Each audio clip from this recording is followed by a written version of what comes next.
I'm Nisha DeGaring. And I'm Doug Jessup. Family Heritage Stories exist to give you ideas and examples of stories from the past to help shape the future. It could be anything like a recipe from Grandma or a vacation location where your ancestors came from. These stories deserve to be passed down.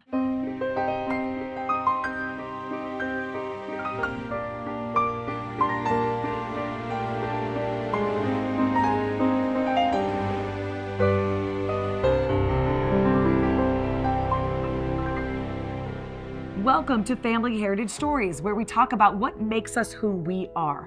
Things like traditions, values, and culture. How are these things passed down from generation to generation? Through deeds, through words, through stories. There's faith, and then there are works that defend that faith. The amazing story of this gentleman's grandparents.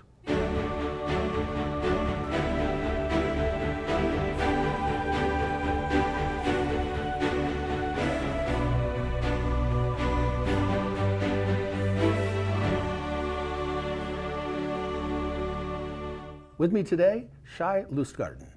Shai, thank you so much for coming on. Thank you for having me. Now, you and I have talked a little bit off camera, okay? So you've got some pretty cool stories, but there's one thing you and I talked about. We're gonna kind of just dive right in. When I was a kid, a family motto was to make sure that you remember where you come from. And to me, with the ancestors and all those other stories that we have, if those aren't passed on generation to generation, it's almost as though those people didn't exist. So let's get into this first. Where did you grow up? Israel. Okay, where in Israel? The northern part of Israel. Okay, town? Nahariya. Okay, say that 3 times, right? Yeah. How about your parents? Where were they born? Well, they were born in Israel as well. My grandparents were born in Europe. Okay, so here we go. This is where we want to get into it. Okay, so tell me about where your grandparents grew up. They grew up in Poland. Okay. Right there close to the border of Germany. Okay. Now, unfortunately, there was this event with World War II and a crazy man. Were your grandparents involved in that in any way? Oh yeah, absolutely. My grandparents are actually lived in Poland. They were born, lived in the town called Krakow, and they led the movement that actually was opposing to the German, German soldiers and everything. So they led that movement, and it was all done from the house of my grandpa. Did they get captured? I mean, what happened? They got captured actually several times. This opposition they were leaders of actually made them exposed to be wanted by the German authority in Poland. So they were resistance fighters. Resistance fighters. What camp did they end up in? They were in several camps. The most known one is Auschwitz, and they were able to escape Auschwitz, but then again came back 3 times actually to release. They broke in. Okay, hang on. Okay, wait a second. Okay, so your grandparents were in Auschwitz. Yeah. Okay, were they married at the time? No. So boyfriend, girlfriend, so okay, and they both got captured.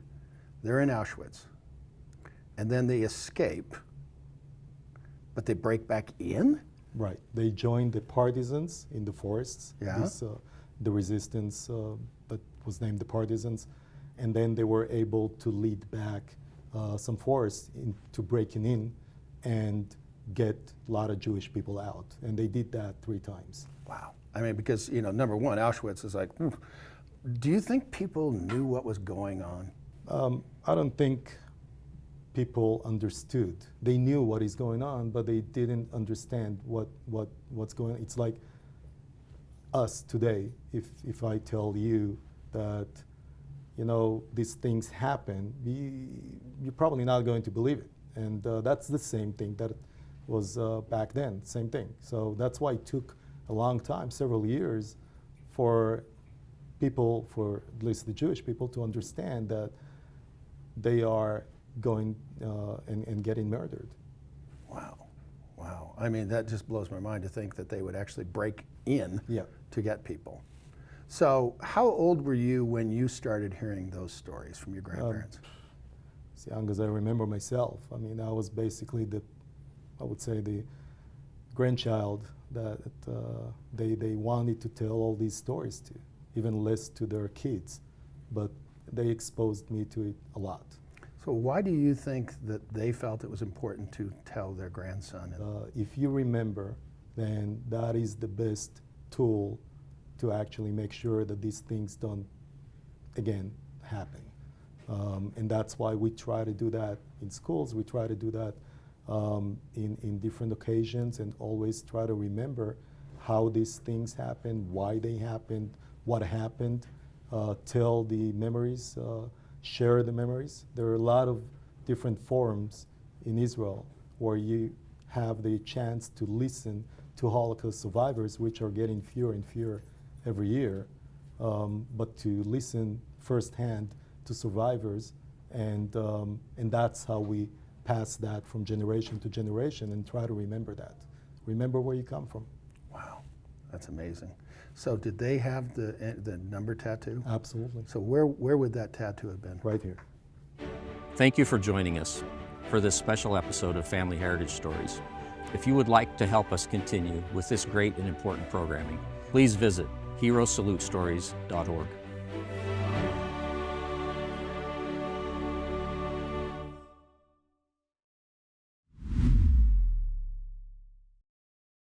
Every veteran has a story that deserves to be remembered.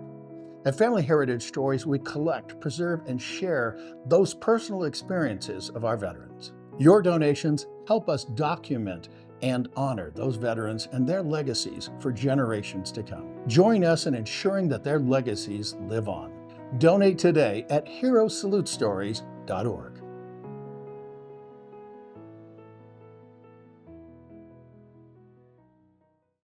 There's a special bond between grandparents and grandkids. Tell me a story about your grandma or grandpa.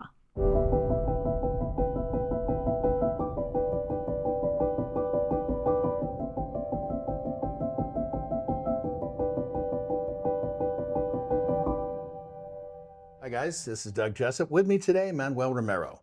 So Manuel, one of my favorite questions to ask people all around the world is, tell me a story about your grandma or grandpa. Now, you've got some really cool ones, and it doesn't have to be like first grandma. It could be like grandma from way back or whatever. Mm-hmm. I know you've got some interesting stories. Tell me. Go on. Sure. Let me tell you about my great-grandmother. Her name was Maria de la Cruz Rivera.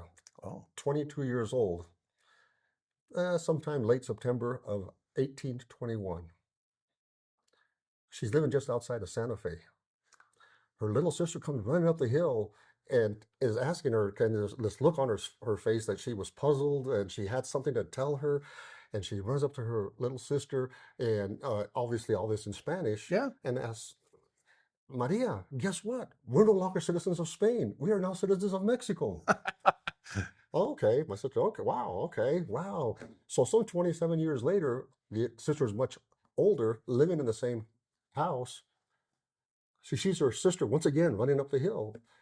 And Manita, Maria, guess what? We're no longer citizens of Mexico. We're now citizens of the United States.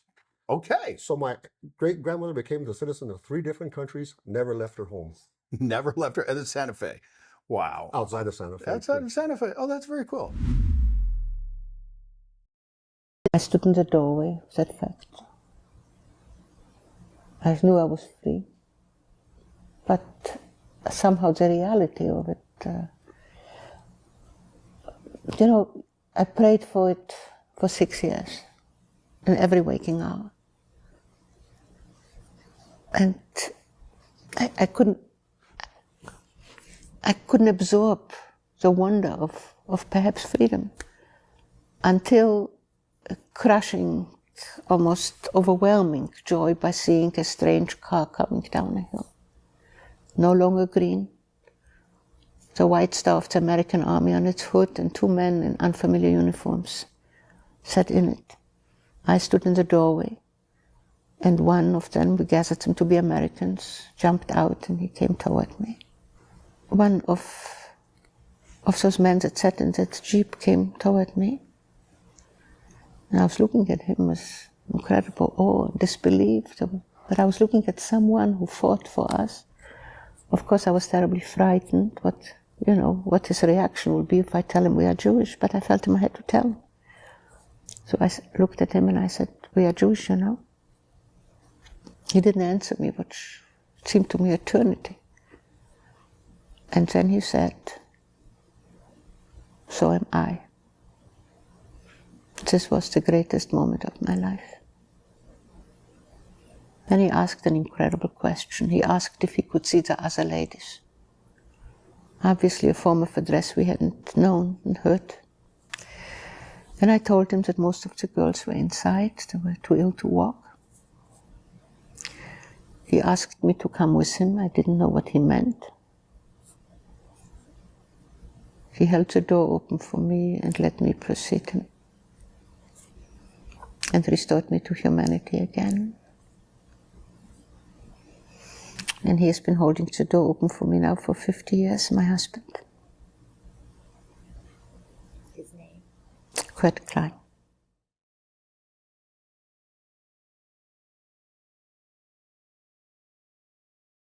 Have you ever wondered how an object becomes important enough to be passed down from generation to generation? Well, later in the show, we share one of our viewers' treasures remembered. What does heritage mean to you?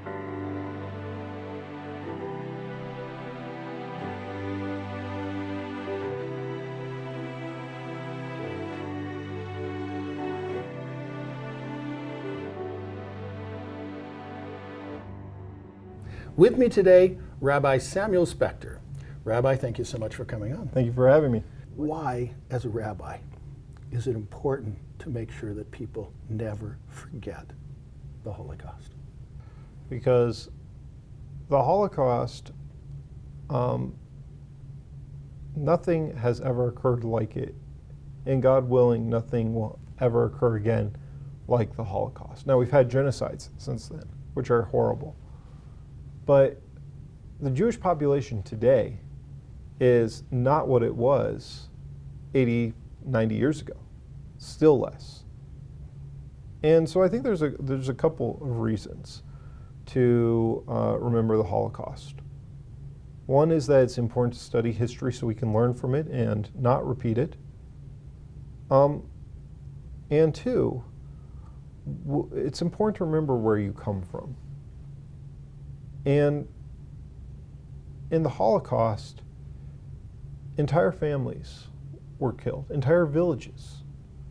Like my grandfather's village was completely decimated. And if you go to that village today, a lot of the people won't even know that Jews ever lived there. And it's important to remember those people, that they had names, that they had stories, that they had people who loved them and cared about them, just as I care and love for my daughter. There were people there who felt that way about their own children. And it's important to remember that they were here and that they were people who contributed to our world and had a story too. Do you know if any Torahs survived the Holocaust? Quite a few did. Many were sadly burned, destroyed. But in Czechoslovakia, the Nazis actually saved hundreds of Torah scrolls and didn't burn down the synagogues because they were planning to make that area a museum for an extinct people. And following the war, a warehouse was discovered that had hundreds of Torah scrolls in it. And the Nazis had preserved those for that reason. And a trust in London took hold of them and have loaned them out throughout the world. And so actually the scroll I became a bar mitzvah on was one of those Torah scrolls, which was incredibly meaningful and powerful to know I was keeping something from that community alive. But one scroll in particular that really stands out in my mind was from a community in what's today Western Ukraine called Yenov. And they took their Torah and they actually cut it into pieces. And when the residents of this village were being sent to a death camp, they each put part of that Torah underneath their shirt and brought it into the death camp with them and would continue to read it and stuff. And when it became too dangerous or they realized they weren't going to survive, they buried it. And after the war, one of the residents survived and went back and dug it up. Now, these people then became occupied by the Soviet Union, which prohibited religion. And so they continued to read it in secret. And then an American came and visited that community. And they said, take this Torah and take it to America and tell its story so people can learn from it. And so it was brought to Los Angeles and sewed back together and repaired and everything. And today is in the Hebrew Union College Los Angeles campus where I went to rabbinical school. And this was Torah I studied from and learned from to become a rabbi so that we could remember the importance of passing the Torah and the importance of the narrative of the Jewish people. Wow. Thank you for sharing that story.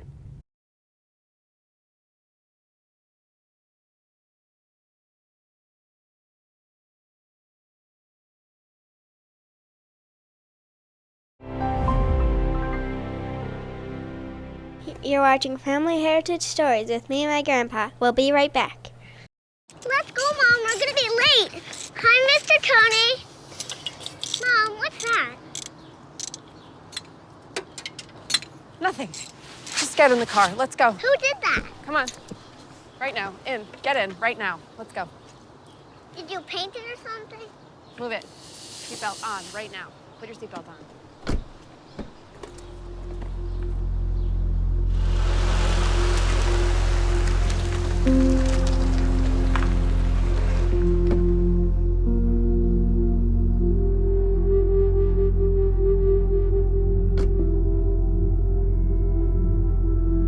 Hi, Mr. Tony.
You learn a lot about traditions, values, and culture when you travel.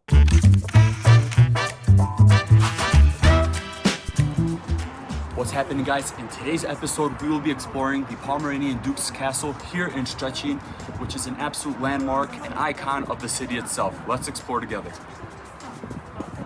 The ducal castle was originally built in the 14th century and has been home to the Dukes of Pomerania. It's a stunning example of Renaissance architecture right in the heart of Szczecin. The courtyard is a perfect spot to start your visit. Take in the beautiful surroundings and don't miss the clock tower, which dates back to the 16th century. The castle also houses a museum with fascinating exhibits on the history of Pomeranian dukes and the city of Szczecin. You'll find everything from medieval artifacts to impressive portraits. If you're up for the climb, head up to the bell tower for one of the best views in the city. Trust me, it's worth every step. Guys, that was a quick tour of the Pomeranian Duke's Castle right here in Szczecin. It is a perfect place for history buffs and cultural lovers alike.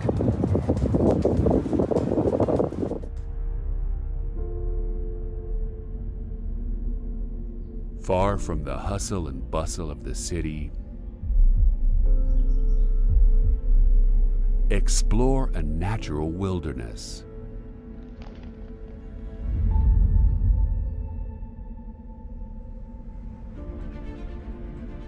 Stunning landscapes, majestic forests, and pristine national parks. Endless sandy beaches and thousands of lakes.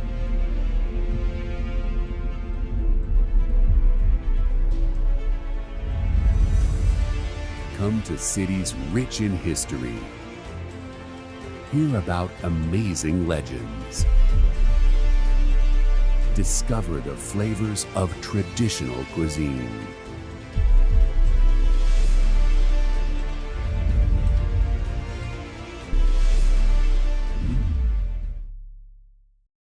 Objects with stories are treasures remembered.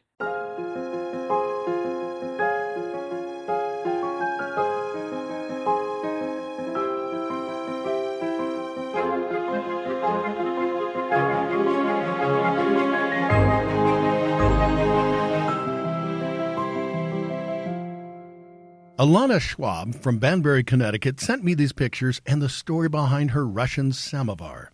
Samovars became popular as a source of accessible hot water and for warmth from the bitter Russian winters. When Alana's great-great-grandmother and her family from Minsk, Belarus were fleeing the Cossacks in the late 1800s and trying to get to America, they hid this samovar in a blanket and disguised it as a baby. They arrived in New York and settled in Milwaukee. This tea server with the Russian writing has been passed down and was given to Alana by her mother. Everyone has a story. Objects with stories are treasures remembered. Everyone has a story. And sometimes those stories are told through music.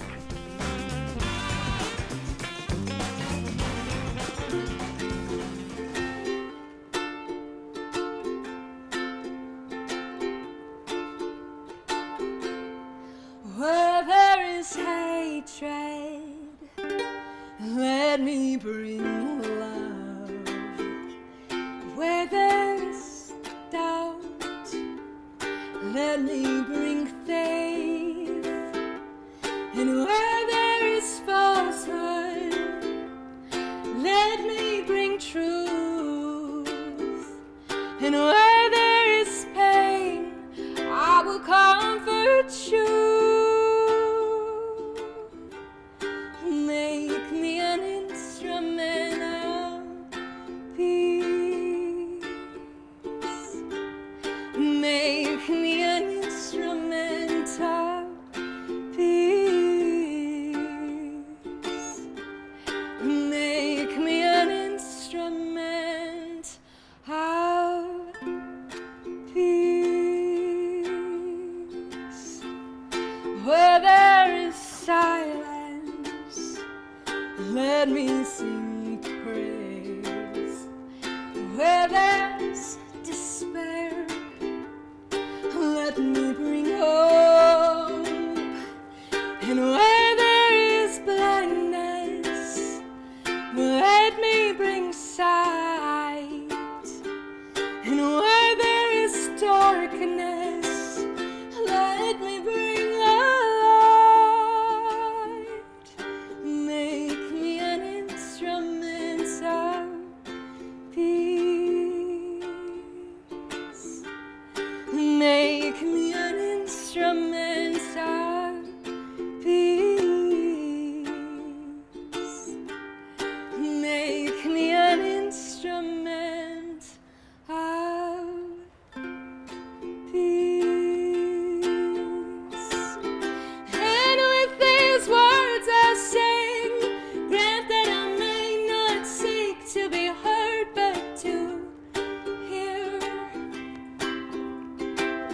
not to be consoled, but to console, not to be seen, but to see, not to be loved, but to love.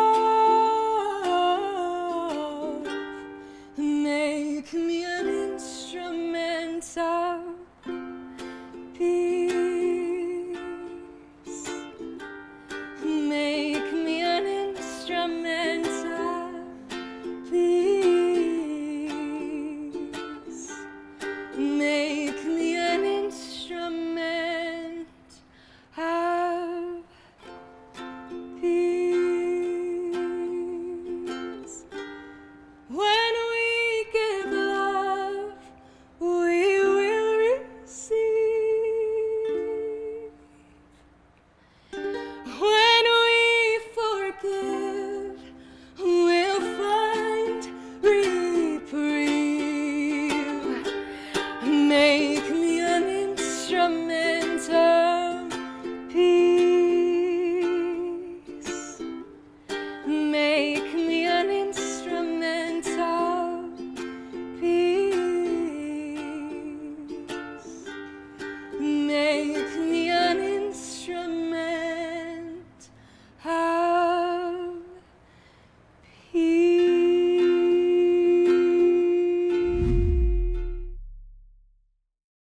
I was just interviewed by Doug Jessup, and he is a natural storyteller.